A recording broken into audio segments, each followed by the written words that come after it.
들어도 마음이 또 즐거운 그런 찬양입니다.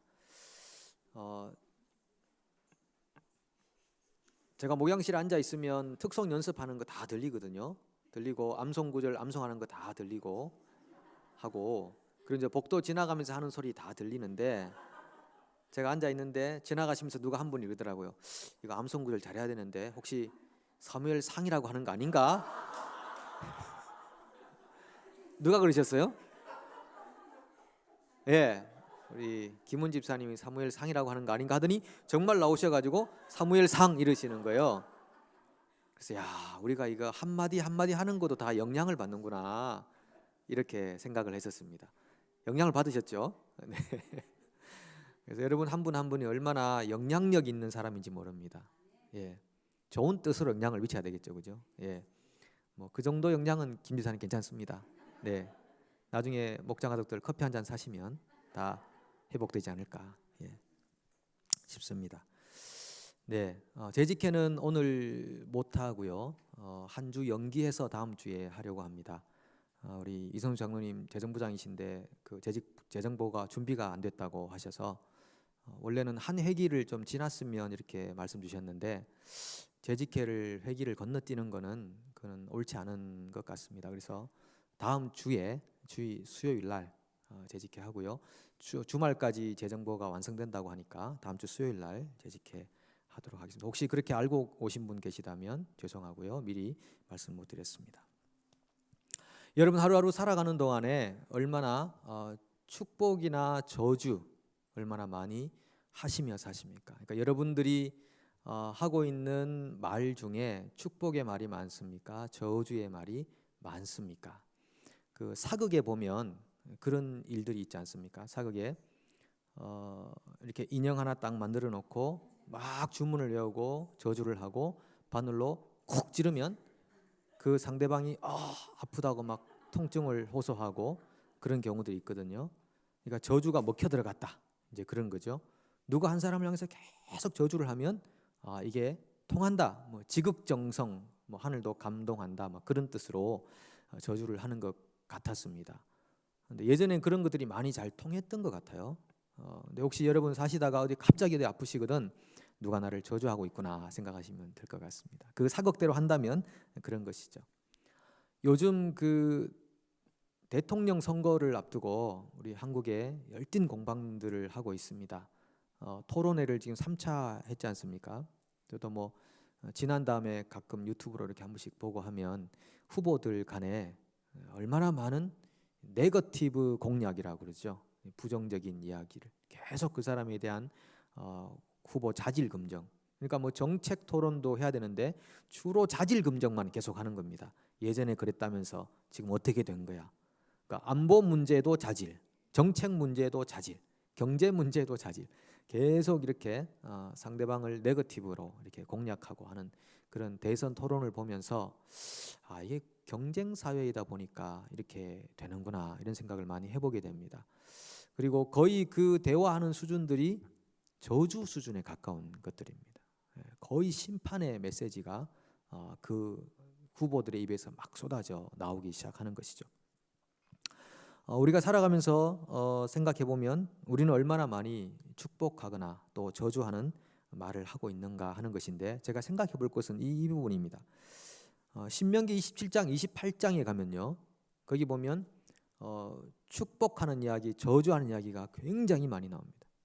성경에도 보면 저주의 스토리가 있다라고 하는 것입니다. 저주는 어떤 카테고리를 나누자면 심판에 관한 카테고리가 되겠죠. 그러니까 복을 비는 것, 너희가 하나님 말씀을 따라 순종하면 복을 받을 것이요, 내가 율례를 지키지 아니하면 저주를 받을 것이요. 근데 분량이 어느 것이 더 많습니까? 저주에 대한 분량이 훨씬 한 3배 가까이 많습니다. 굉장히 많은 구절을 너희 말씀대로 안 살면 저주받는다, 이런 말씀들을 기록해 놓고 있는 거죠. 신약에도 그런 저주가 있을까요, 없을까요? 자, 지금 이 문맥의 흐름상 잘 판단해 보면 신약에도 그런 저주가 있을까요, 없을까요? 그렇죠. 국어 점수를 잘 받으셨던 것 같아요. 신약에도 그런 저주가 있는데 고린도전서 16장 22절에 보면요, 만일 누구든지 주를 사랑하지 아니하면 뭐를 받을지어다? 차마 입에도 못 올리시는군요. 저주를 받을지어다. 이런 말이 있습니다. cursed 되어 있죠. 주님을 사랑하지 아니하면 저주를 받을지어다. 그러니까 우리가 종종 생각하면요, 어떻게 이 저주와 사랑이란 말이 같은 문장 속에 나올 수 있을까 의아해하는 것입니다. 같은 문장 속에, 아니 저주는 저주고 사랑은 사랑인데 주를 사랑하지 않으면 저주를 받는다. 여러분, 이 말이 마음에 썩 내킵니까? 내키지 않습니까? 썩 내키세요? 내키지 않으세요? 자, 내킨다 1번, 내키지 않는다 2번. 내키지 않아요? 내킵니까? 예. 자, 바울파와 비바울파, 이게 안 내킨다고 하면요, 바울이 잘못된 겁니다. 그렇죠? 그 말씀 영 저하고는 안 맞는데 이렇게 말하면 바울이 잘못됐습니다. 이렇게 말하는 거죠. 예. 예수를 사랑하지 않으면 저주를 받을지어다. 이거는 우리의 마음이 내키고 안 내키고를 떠나서 진리인 것입니다. 그런데 이 말씀이 현대 세상에는 참 통하기 힘듭니다. 현대 세상은 이 교회와 세상이 너무나 결탁되어 있기 때문에 그런 것입니다. 구분점이 없어서 그런 것입니다. 그러니까 여러분, 교회에서 사용하는 거룩, 사랑, 화평 이런 말하고 세상에서 사용하는 말하고 같습니까? 다릅니까? 보십시오. 우리가 정확하게 이렇다 말을 못하는, 그만큼 경계선이 모호해지고 무너져 있다고 하는 것입니다. 희미해져 있다. 교회가 세상의 가치관으로 많이 물들어져 있어서 교회가 어떤 성령의 파워와 힘과 능력을 세상에 발휘하지 못하고 있다고 하는 것입니다. 오히려 그래서 역정복 당하고 있는 그런 세상 속에 우리가 살고 있는 것입니다. 우리가 가지고 있는 개념이 불교적 사랑, 유교적 사랑 개념으로 교회 안에 차져 있다고 하는 것입니다. 그래서 어떻게 저주와 사랑이라는 것이 동시에 나타나나, 주를 사랑하지 않으면 저주를 받을지어다, 어떻게 그렇게 말할 수 있어요? 라고 하지만, 그러나 사도 바울이 기록한 이 성경은 진리라고 우리는 믿고 있습니다. 예수님을 사랑하지 않는 사람들에게 저주가 있을지어다, 이렇게 말할 수 있어야 한다고 하는 것입니다. 여러분, 혹시 이렇게 말할 수 있으시겠습니까? 나는 절대 그렇게 말 못합니다. 그런 분 계신가요? 예. 주님을 사랑하지 않을 때 반드시 저주가 있게 되는 것은 믿으시죠? 예. 자, 그 부분을 토대로 우리가 오늘 말씀을 좀 나누는데요. 우리가 그래서 오늘 축복하고 있느냐 저주하고 있느냐, 1차적으로는 축복을 해야 되죠. 언제든지 축복하는 말을 해야 되죠. 2차적인 의미를 한번 생각해 보면, 우리가 지금 축복하느냐 저주하느냐에 따라서 우리가 거룩하냐 부정하냐를 결정할 수 없습니다. 생각해 볼까요? 자, 우리가 지난주 주일 본문에 보면 사울 왕이 10광야에 있는 사람들을 축복했습니다. 다윗이 저기 있습니다. 우리 마을에 있습니다. 얼른 오셔서 다윗 잡아가십시오 라고 할 때 사울이, 그래 여호와께 복받기를 원하노라, 하나님의 긍휼이 너에게 있기를 원하노라, 이렇게 축복했죠. 그 축복 좋은 겁니까? 굉장히 자기중심적인 상황에서 축복하고 있는 것이거든요. 과연 그 축복이 과연 축복인가 라고 하는 것입니다. 또 사사기에 보면 어떤 어머니가, 이 사사시대의 황폐함이 그 속에 들어있는데, 어머니가 돈을 잃어버렸는데 막 저주를 퍼붓습니다. 이 돈 가져간 사람 말에 저주 받는다고 막 그러다가 아들이 가져왔습니다. 너무 내가 큰 잘못을 했구나. 그리고 가져와서 어머니께 가져오니까 이 어머니가, 아들아 네가 복받기를 원하노라, 이렇게 축복했다는 거죠. 그때는 축복하면 되는 게 아니라 아들을 훈계해야죠. 훈계. 어머니의 돈을 그렇게 함부로 가져가는 거 아니다. 필요하면 달라고 그러지, 왜 그거를 훔쳐가느냐라고 훈계해야 될 텐데, 어머니의 목적은 아들에 있는 것이 아니라 돈에 있었다고 하는 것입니다. 아들에게 목적이 있다면 훈계해야 되는 것이죠. 돈의 목적이 있으니까 돈만 찾았으면 그만이다. 아들아 복받기를 원하노라. 과연 이런 축복이 축복이라고 할 수 있을까라고 하는 것입니다. 여러분, 우리가 무작정 막 남발하는 축복 있잖아요. 축복합니다, 축복합니다, 축복합니다. 여러분, 그런다고 과연 우리가 거룩한 사람이라고 말할 수 있을까요? 정말 그 축복에 영혼이 담기지 않는 진정성이 없는 그런 축복이 과연 축복이 될 수 있을까 생각해 보게 됩니다. 선지자들 보면요, 굉장히 어마어마한 심판의 이야기들이 그 속에 기록되어 있죠. 세례 요한은 또 어떻고 우리 예수님은 또 어떠신가요? 그러니까 우리가 축복과 저주라고 하는 그 단편적인 사실로 내가 거룩해, 내가 부정해라고 판단할 수 없다는 것을 기억하시라는 것입니다. 중요한 것은 둘 다 우리에게 필요한데요. 사도 바울이 그랬던 것처럼 주를 사랑하지 않으면 저주를 받을지어다. 정말 저주하고 싶어서 그렇겠습니까? 깨닫고 돌아오라고 하는 어떤 하나님의 사랑을 담은 메시지가 아니겠느냐라고 하는 것입니다.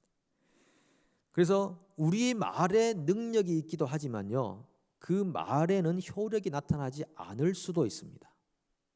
자, 누가복음 10장 5절 6절에 보면 이런 말씀이 있습니다. 어느 집에 들어가든지 먼저 말하되 이 집이 평안할지어다 하라. 만일 평안을 받을 사람이 거기 있으면 너희의 평안이 그에게 머물 것이요 그렇지 않으면 너희에게로 돌아오리라. 자, 어느 집에 가서든지 이 집이 평안할지어다, 하나님이 가정이 평안하기를 원합니다라고 했는데 그 가정에 그 평안을 받을 사람이 있으면 그 평안이 그에게 임할 것이요 그 가정에 그 평안을 받을 만한 사람이 없으면 내가 축복한 그 내용이 내게로 돌아온다. 얼마나 좋은 은혜의 말씀입니까? 그래서 우리가 하고 있는 그 축복이 그 상대방에게 적용이 안 될 수 있는 것입니다. 그래서 축복한 대로 효력이 나타나지 않고 효력이 나타날 대상에게 나타난다라고 하는 것이죠. 대상이 없으면 내게로 돌아와서 그것이 내게 복이 된다. 그래서 가는 곳마다 우리가 평안을 구해야 되겠죠. 하나님이 가정에 평안을 주시옵소서. 들어갈 때마다 이 가정을 저주합니다, 심판합니다. 그래서는 안 되겠죠. 기본적으로 하나님이 가정에 평안을 주시옵소서. 이 기업에 평안을 주시옵소서. 이 교회에 평안을 주시옵소서. 이렇게 기도하고 축복하는 것이죠. 그런데 저주도 마찬가지입니다. 이 저주도 저주를 한다고 해서 그 저주가 다 적용되느냐? 그렇지 않다라고 하는 것입니다. 오늘 이 본문의 말씀이 그걸 말씀해 주시는데요. 이 성경 구절, 암송 구절은 작년 12월 말에 다 이미 픽스를 다 시켜 놓은 겁니다. 그죠? 근데 우리가 읽는 성경 본문 일주일간의 본문 안에서 한 구절을 이렇게 뽑아서 이렇게 정해 놓은 거 아시죠? 예. 이거 제가 지난주에 정한 거 아닌가 아시죠? 그죠? 오해 없으시기 바랍니다. 벌써 12월 달에 다 정해 놓은 성경 구절인데 저도 조금 부담스러운 면이 있긴 있습니다만은, 여기 보면 다윗이 지금 압살롬의 반역 때문에 이 왕궁을 떠나는 상황입니다. 예. 아들이 반역을 했다. 참 이중적 고통 아니겠습니까? 예. 반역을 한 아들 때문에 마음이 힘들지만 또 그 아들의 인생을 생각하니까 너무 안타깝고, 그런 이중적 고통을 안고 다윗이 궁정을 떠나고 있는데 시므이라는 사람이 나타나서 다윗을 저주하기 시작하는 것입니다. 돌을 던지면서, 이스라엘에서 돌을 던진다는 것은요, 신성 모독죄나 아니면 공동체의 이 질서를, 신앙 질서를 파괴한다고 생각될 때 이 돌을 던져서 죽이기 때문에 굉장히 모욕스러운 그런 상황입니다. 시므이라는 사람은 사울 집안의 한 사람이다라고 하는 거죠. 그 돌을 막 던지면서 이제 다윗을 저주합니다. 어떻게 하는가 하면은 피를 흘린 자여, 사악한 자여, 가거라 가거라. 사울 족속의 모든 피를 여호와께서 내게로 돌리셨도다. 그를 이어서 네가 왕이 되었지만 여호와께서 나라를 내 아들 압살롬의 손에 넘기셨도다. 보라, 너는 피를 흘린 자이므로 화를 자초하였느니라. 이렇게 말합니다. 쉽게 말하면 너 사울을 그렇게 괴롭히고 말이야, 사울을 그렇게 힘들게 하더니만 결국은 네가 왕이 되긴 했지만 그 피를 하나님이 내게 갚으시는 거야 라고 막 저주를 퍼붓고 있는 것입니다. 이런 말을 들을 때 다윗의 심정은 어땠을까요? 다윗의 심정, 그간에 그가 사울을 피해 다니면서 광야 생활을 하면서 여러 과정을 거치면서 그가 경험했던 하나님에 관한 스토리, 신앙적 간증의 이야기, 이걸 다 묻어두고 그걸 거기다가 시므이 이리 와봐, 내가 말이야 지난 수십 년간 어떻게 살았는지 가르쳐 줄게, 막 그러고도 싶은 생각이 있지 않겠습니까? 근데 그렇게 안 합니다. 근데 그런 말을 들을 때 옆에 있는 신하 아비새가 왕이시여 충성심을 발휘하죠. 어찌 저 죽은 개가, 이렇게 말합니다. 데드 독이라고 말합니다. 우리는 죽은 개라는 말은 잘 쓰지 않잖아요. 혹시 욕할 일 있을 때 이런 표현 쓰셔도 성경적인 표현인 것 같습니다. 이 죽은 개가 어찌 내 주 왕을 저주하리이까. 청하건대 내가 건너가서 그의 머리를 베게 해주십시오. 여러분 신하 같으면 그런 마음 들지 않겠습니까? 어찌 한 나라의 군왕을 이렇게 한 인간이 그 백성이 저주할 수 있는가? 자, 요럴 때 다윗이 그래, 역시 네가 충성스럽구나. 얼른 가서 베고 그 피가 식기 전에 돌아오거라. 뭐 이렇게 해보고 싶은데 다윗이 그렇게 안 합니다. 아유, 그럴 필요 없다. 여호와께서 다윗을 저주하라고 한 줄 어떻게 아느냐? 놔둬라. 어찌 누가 그를 탓할 수가 있겠느냐? 야, 이거 봐, 내 몸에서 난 아들도 지금 나를 반역하는 마당에 말이야. 저 베냐민의 아들이 나를 그렇게 대하는 게 뭐 그렇게 큰 일이겠느냐? 놔둬. 하나님이 그를 통해 나를 저주할 수도 있는 거야. 여러분, 하나님이 다윗을 왜 그렇게 마음에 합한 사람이라고까지 표현했겠습니까? 뭔가 우리와 좀 다른 면이 있지 않는가 싶습니다. 하나님이 다윗을 그토록 좋아하셨거든요. 야, 저 사람 내 마음에 합한 사람이야. 나 저 사람 정말 너무 좋아해. 저 사람하고 나는 이 땅에서 사는 거 너무 좋아. 이렇게 표현한 주님의 표현이거든요. 왜 그런가를 생각해 보면 다윗의 그런 면모가 철철 흐르는 것입니다. 하나님이 시므이를 통해 나를 저주할 수도 있는 거야. 가만히 놔둬. 아들도 반역하는 마당에 이렇게 굉장히 넓은 마음으로 얘기하는 것을 봅니다. 그리고 하는 말이 뭐냐 하면요,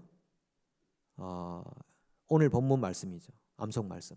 여호와께서 혹시 내가 확신하건대가 아니라 혹시 여호와께서 내 원통함을 감찰하신다면 오늘 저 하는 저 시므이의 저주 때문에 오히려 리페이라고 되어 있습니다. 하나님이 좋은 것으로 보상할 수 있을 거야 라고 하는 것입니다. 야, 이 다윗의 마음 정말 본받고 싶습니다. 나도 그 저주가 변해서 복이 될 거야. 이런 믿음의 고백, 이 고백으로 시므이를 그대로 살려두고 그들은 그 피난길을 떠나게 되었다라고 하는 것입니다. 사실은 시므이가 그 얘기를 할 때 다윗의 마음에 상처가 되지 않았을까요? 이런 상처가 됐을까요? 안 됐을까요? 아무리 다윗이 나도라고 했어도 그 마음에 깊은 상처가 박히는 것입니다.